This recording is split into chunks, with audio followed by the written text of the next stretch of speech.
Hey, salut à tous, c'est Multidoudou22 et bienvenue dans cette nouvelle vidéo.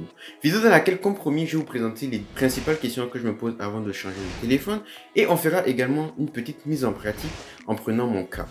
Sur cette chaîne, je parle principalement de sujets qui m'intéressent et en l'occurrence de beaucoup de technologies et d'autres sujets qui gravitent autour de ce thème-là.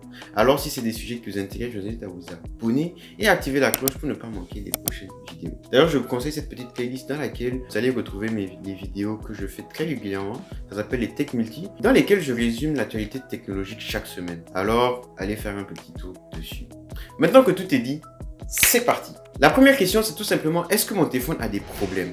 Et si oui, est-ce que ces problèmes gênent mon utilisation? Là, bien sûr, je parle de problèmes comme des problèmes de performance, des problèmes de batterie, des problèmes d'écran cassé, ou vraiment tous les types de problèmes qui sont censés venir gêner notre utilisation de notre téléphone. Par exemple, moi, quand j'utilisais principalement mon S8 Plus en guise de téléphone avant de passer à l'iPhone, eh bien, mon problème principal, c'était vraiment des problèmes d'autonomie et les problèmes de performance. Parce que franchement, il n'y a rien de pire que d'utiliser un téléphone qui est vraiment à bout en fait. Et oui, parce que mon S8, je l'ai quand même gardé pendant environ 4 ans. Et croyez-moi, un téléphone Android, après 4 ans, c'est clairement suffisant. Même si on l'a quand même très bien entretenu. Vous pouvez regarder mon S8, il est quand même en très bon état. Mais parfois, notre téléphone peut ne pas avoir des problèmes, mais on a envie d'avoir certaines fonctionnalités que notre téléphone n'a pas et qu'on voudrait bien avoir. Et c'est ce qui m'amène à ma deuxième question. Et c'est tout simplement, mon téléphone est-il au bout du jour? N'y a-t-il pas certaines fonctionnalités que je voudrais bien avoir? Et oui, parce que la technologie, ça va tellement vite et l'ajout de nouvelles fonctionnalités plus folles les unes que les autres, ça fait toujours plaisir. Et oui, je me rappelle très bien quand j'ai eu mon Galaxy Note 3 juste à sa sortie. Et bien, quelques mois après, ce qui s'est démocratisé, c'était vraiment le lecteur d'empreintes digitales. Surtout avec l'iPhone 5S. Franchement, honnêtement, c'était une fonctionnalité que je voulais vraiment, mais ça m'a pas fait changer de téléphone pour autant aussi rapidement que ça. Vous vous demandez sûrement pourquoi alors que c'est une fonctionnalité que je voulais vraiment. Eh ben, c'est ce qui m'amène à la troisième et dernière question, c'est mon téléphone a-t-il vraiment fait son temps? Et oui, parce qu'aujourd'hui on achète des téléphones et le lendemain ils sont déjà vieux. L'iPhone 13 n'était même pas encore sorti comparé d'iPhone 14 et d'iPhone 15. Et à la sortie de l'iPhone 13, le lendemain, on avait déjà des rumeurs sur l'iPhone 14. Yo, franchement, faut être réaliste. Il n'y a pas à changer de téléphone aussi vite que ça. C'est ce que les entreprises vont vous faire croire, mais c'est pas vrai en fait. Vos téléphones n'ont pas besoin d'être changés aussi régulièrement que ceux qu'on veut nous faire croire en fait. Revenons un peu à mon cas du Note 3. Le Note 3, je l'ai eu en septembre 2013. Il venait de sortir et quelques semaines après, l'iPhone 5S est sorti avec son Touch ID. Donc bien sûr, après les Galaxy S4, je sais pas si c'est le S4 ou le S5, qui est sorti en 2014, il commençait à avoir les lecteurs d'empreintes. Ensuite, le Note 4 aussi a eu le lecteur d'empreintes. Pourquoi j'aurais changé de téléphone aussi vite en fait? Juste pour avoir ce lecteur d'empreintes là. Alors que mon téléphone, je venais juste de l'avoir. Donc, ça n'avait pas de sens. Donc, je me suis dit non.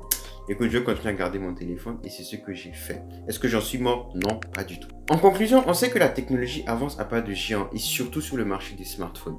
Mais c'est pas vrai que vous devez changer de téléphone chaque année, chaque mois, chaque 2 ans. C'est pas vrai en fait. Donc, posez-vous les bonnes questions et faites les bons choix.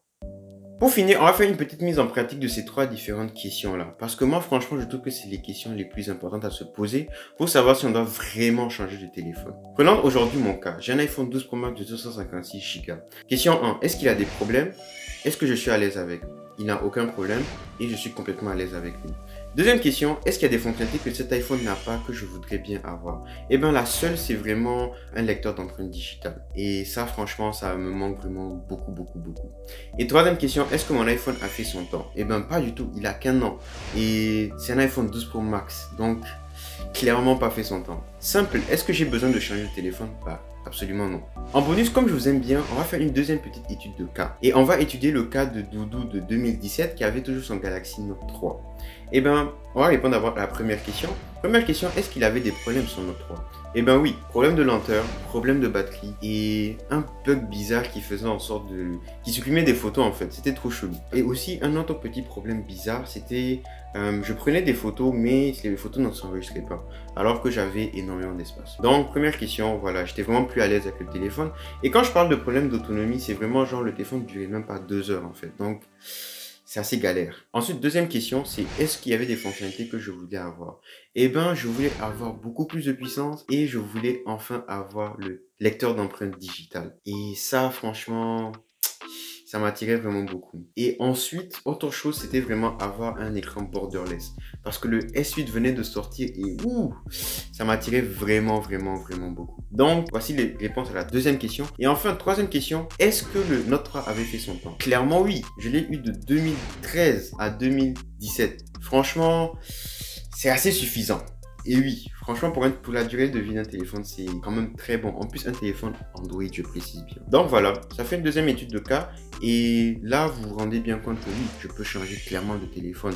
Le téléphone avait des problèmes. Il y avait des fonctionnalités assez intéressantes qu'il n'avait pas. Et aussi, je voulais aussi avoir de meilleures photos. Pour revenir sur la deuxième question. Et le téléphone avait clairement fait son temps. Voilà, ce qui nous amène donc à la fin de cette vidéo. J'espère vraiment qu'elle vous a plu. Et je vous invite vraiment à me dire en commentaire, est-ce que vous devez changer de téléphone? Parce que moi, j'aime bien savoir quels sont les téléphones que les personnes ont. C'est toujours très intéressant de savoir aussi quels sont les critères que les personnes prennent en compte pour changer de téléphone. Parce que je sais qu'il y en a qui ont vraiment beaucoup d'argent ou qui sont assez influençables, on va dire, et qui changent de téléphone tout le temps, alors que ça ne sert strictement à rien. Mais en tout cas, dites-moi en commentaire quel genre de personne vous êtes. Vous êtes plutôt les personnes qui changent régulièrement de téléphone ou les personnes qui changent très rarement de téléphone et qui, lorsqu'ils changent, vraiment se mettent bien et prennent vraiment la crème de la crème. Personnellement, je fais partie de cette catégorie-là.